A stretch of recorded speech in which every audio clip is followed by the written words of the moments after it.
Hello, my dear students. Welcome to economics classes for 12th standard. We are doing IED, Indian Economic Development. This is chapter number 5, India's Foreign Trade.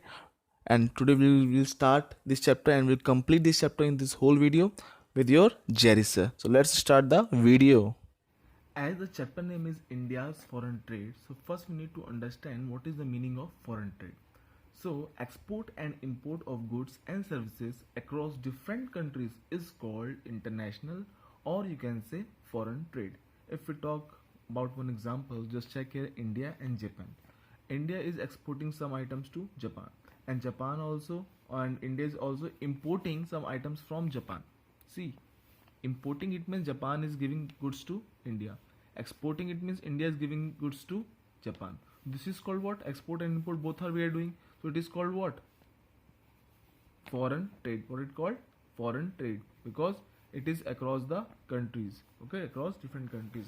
The transfer of goods and services across different countries is called what? International trade, or you can say foreign trade. Now to talk about India's foreign trade at the time of independence. So there are some points are there. We will read it one by one and we try to understand. First point which explain the condition of India's foreign trade at the time of independence is what? Colonial exploitation during British rule. As we have already learned in our previous chapters, where we have learned that Britishers have exploited India very badly. Okay, and even they have made India a source of raw material. India becomes a source for raw material for Britishers. So Britishers, what India is doing, what? Exporting raw materials to Britishers, then Britishers making them final goods and then again selling back to India only. So we can say that colonial exploitation during British rule. Second, exploited as a market for British industrial goods. As I told you that Britishers have full control over India. So India is just exporting raw material to Britain. So Britain and Britain taking that raw materials on without any tax. Whatever rate we're getting at India, same rate we're getting at Britain only. So they are exploiting India and they're making India as a market for industrial goods for Britain. Then decay of handicrafts. They have fully destroyed the handicraft, the most famous handicraft work of India. Then our balance of trade. Now what is our balance of trade? Balance of trade means that export minus import. A country who do more export and less import, that to whatever balance left, suppose that India have done export of 10,000 crore rupees. How much? 10,000 crore rupees. And India have imports good for rupees 8,000 crore rupees. So how much balance left? Subtract 2,000 crore. This is called what? Balance of trade. Okay, I hope it is clear to you what is balance of trade. Now what they mean here? So here they are saying, they mean to say that the balance of trade was favorable. It means export was more in compared to import. That is called favorable condition for any country's economy. Okay, so at that time, as you can see here, I have shown some details also. Excess of export over import shrunk. Why shrunk? In 1946-47 it was 31 crore at the time of independence, but 1947-48 it becomes 14 crore only. Okay, it shows that export of you can say the export over import shrunk afterwards. Earlier it was having surplus balance, but afterwards it's shrunk. Okay, see, decreases from 31 crore it becomes 14 crore only. Then backward economy. Why we are saying backward economy? Because the composition of trade which we have seen indicated backwardness of the economy, as India became doing the export of only raw material, not finished good but raw material. So that's why those countries which are just exporting raw materials only are called what? Backward countries. That's why India's economies were regarded as a backward economy. Now we'll talk about the condition of India's foreign trade after independence. So percentage rise in export and import. So after independence, we get independence. So what happened? There was an increase in what? Export and import. It means initially the volume of export and import was very low, but accordingly even a small increase in the total volume shows a significant rise. As we know that the condition of economy was very poor, so a small rise is also taken as a growth or a sign of growth in India. Okay, so India's shares in the global trade has tended to decline. But if we talk about the India's share in the foreign exchange, so it falls down. In 1951 it was 1.8%, but in 1991 it becomes 0.5% only. So we can say It is only after the initiation of economic reforms that India's share in the world trade has tended to improve. As you can see here, India's share in the world trade in 1951-56, in these 5 years, how much? 6760 crore, 6760 crore. But if we talk about 2012 to 2017, this period, it reached to here, as you can see here, 2 crore 21 lakh 91,132 crore. So you can see a big boom in the India's share in the world, which is improvement, which shows the improvement. Okay. Next heading is composition of foreign trade. So what is composition here? Composition trade refers to items of export and imports. So after independence, there has been substantial change in the composition of India's foreign trade. The following observations are there on which we can find the composition of foreign trade. First one, decline in percentage share of agricultural exports. There has been a significant decline in the percentage of share of agricultural items in total exports. So it happened due to these facts, because India started using its farm products as raw material for its domestic industry. Earlier, the India is providing raw materials to whom? To Britain. But now they are what you can say that, using those farm products as their raw materials for making use in domestic industries. Rise in India's population has raised a domestic consumption of farm products. Why? It is a very good reason. The India's population has increased very rapidly. So more country, it means more consumption of goods. So it leads to what? Decline in percentage share of agricultural export. Just we're not able to export more, because here only we are consuming more than earlier. Then comes decline in percentage share of conventional items. So first we need to understand what is the meaning of conventional items. Jute, tea, food grains and minerals are comes under conventional items. Now which type of decline take place here? With plant development programs, when the development programs taken place, so what happened? Domestic demand for conventional items has tended to rise in starting. Then share in total export has tended to fall. Now what it means here? Now people are demanding for other goods other than conventional items. They're demanding for those goods. That's why the share in total exports has tended to fall. That's why I have shown from this arrow also. Now the third and last point, increase in percentage share of manufactured goods. Now what is manufactured goods? Like you can say gems, precious metal, jewelries. These are what? Manufacturing goods.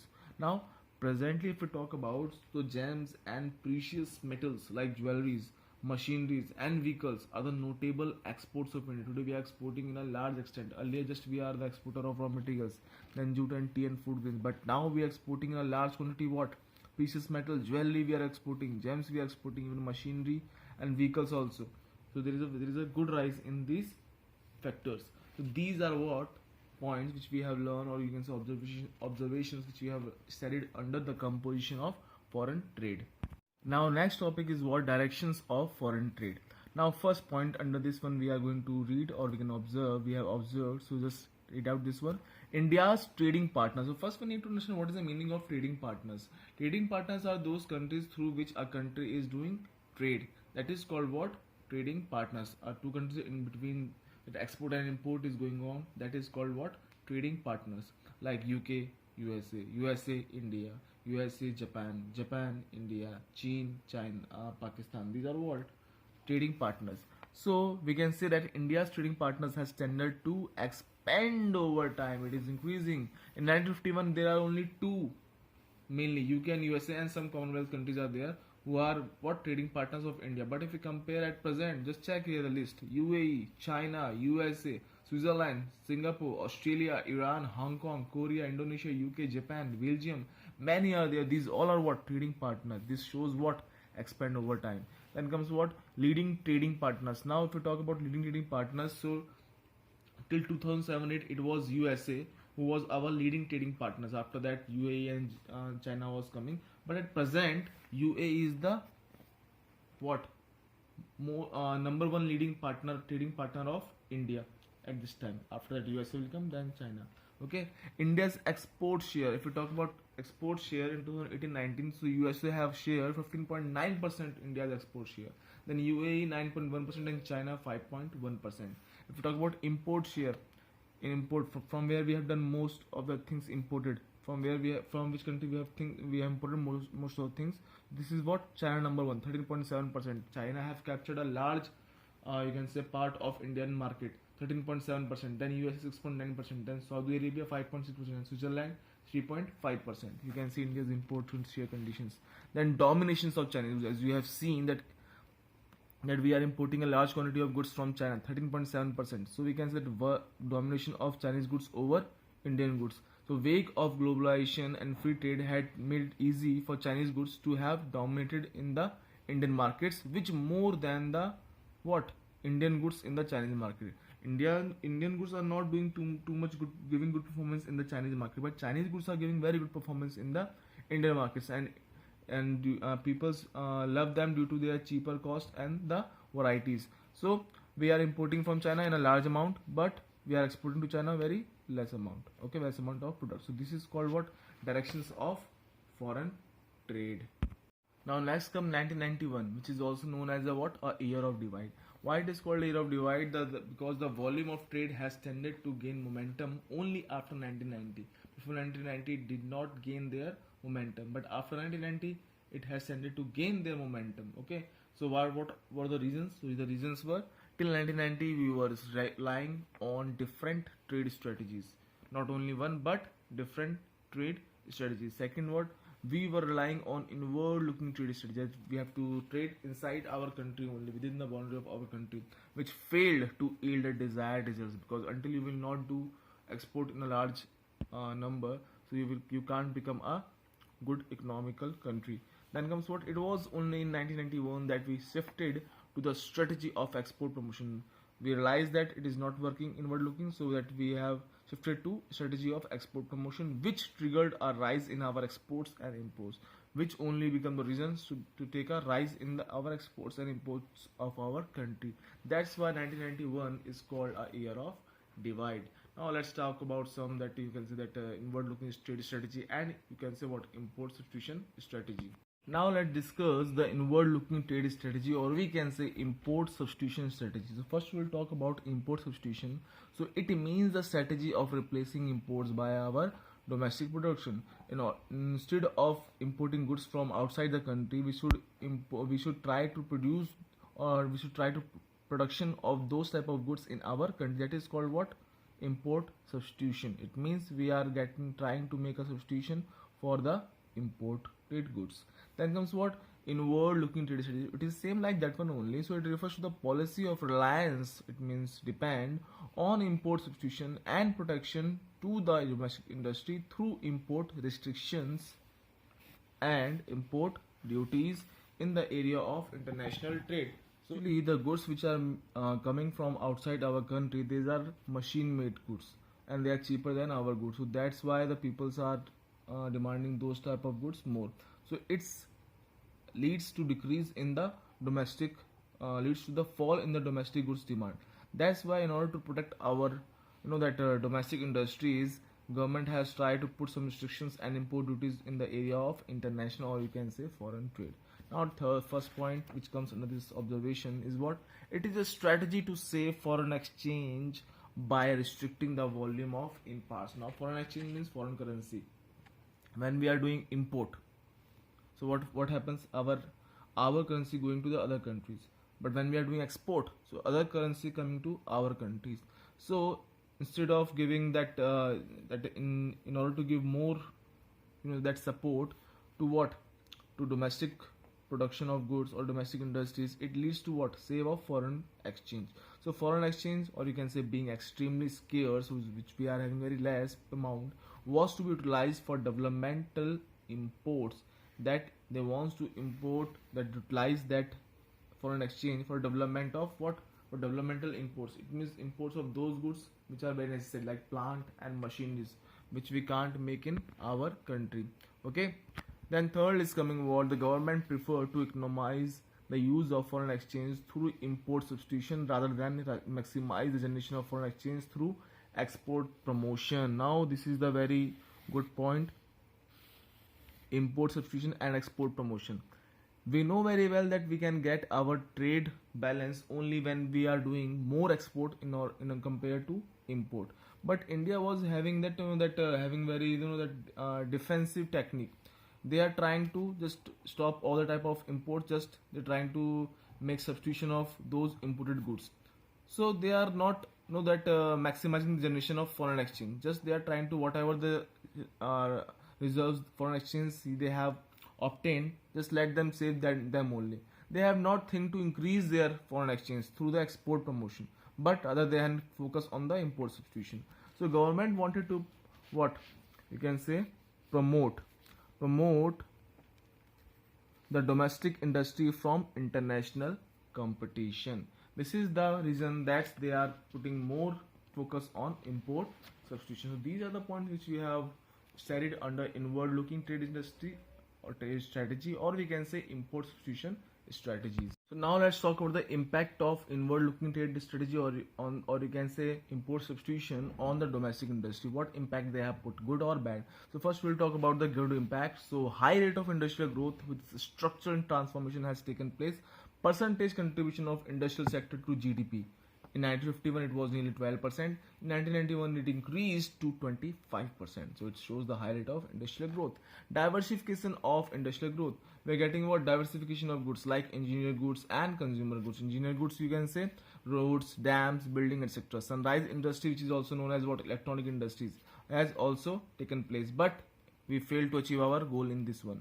Even automobile industries like car and vehicles, this also was there in our industries, but still we failed to achieve those targets which we should achieve. So we are failed in these both. Okay, then comes what opportunities of investment, that now industries are providing opportunity for investment of those goods or you can say entrepreneurs who are having less amount of capital. So protection, first they are giving protection to SSI, small sector industries, and then it is open to new opportunities of investment for those who did not have much capital, small entrepreneurs you can say. Then it is self-employment, it giving people that self-employment feeling, and it's promoted what growth with equity. So these are the points which we can read under what good impact. Now talk about the bad impact of this inward looking trade strategy. So first point which comes under bad impact of inward looking trade strategy is what, that growth of inefficient public monopolies. Protection of public sector industries led to the growth of inefficient monopolies. If we talk about telecommunications, so telecommunication was a government monopoly till about 1990. So people had to wait for years and years just for a telephone connection. This much laziness in public sector. Lack of competition implied lack of modernization. As you can see that there is a monopoly of public enterprises. So what happened? There is a lack of competition, and lack of competition is there. Then you can't get updation in the updation in the technology, or you can't get the variety in the products. So these all leads to lack of competition, leads to lack of modernization. If we talk about some examples, that time Ambassadors and Fiat, these are the cars which were the only two models produced by the domestic industries in India's Ambassadors and Fiat. Prolonged protection failed to prompt the domestic producers to upgrade or modernize their products, as they don't have any competition. So that's why they are not giving the updation also in those goods. So we are not achieving the goal of modernization. As we are having lack of competition, there is a lack of modernization also. Third is coming indiscriminate spread of public sector enterprises. If we talk about the period of 1950 to 1980, in this period that everyone can do anything or everything through the public sector undertakings. You can do anything or everything just only through what? Public sector, not private sector. So public sector started swallowing up opportunities of investment for whom? For the private entrepreneurs. So it becomes very difficult for them. So public sector started producing what? Even the bread and shoes, which could easily be left to the private sectors. Even those sectors also taken by the public sector. Then economically unviable state enterprises, it's a political compulsion. If we talk about a thing that's so we can say that in any private sector enterprises would ultimately shut down if it is found to be what? Economically inviable, if they are not strong economically, so it will be what? Shut down any private sector. But if we talk about the public sector enterprises, even if a public sector go very down through financially, or they don't have economically, they don't have too much fund, so it will not go to what? Shut down. So it always has been a political compulsion to bear the losses and continue operating unviable enterprise. Even you are facing loss, still you have to go on. Just like you can take example of BSNL. Okay, so these are what bad impacts of inward looking trade strategy on the domestic industries. So here only we have completed our 5th chapter. I hope it is clear to you. Thank you, students. At last, I just want to say, be safe and God bless you all.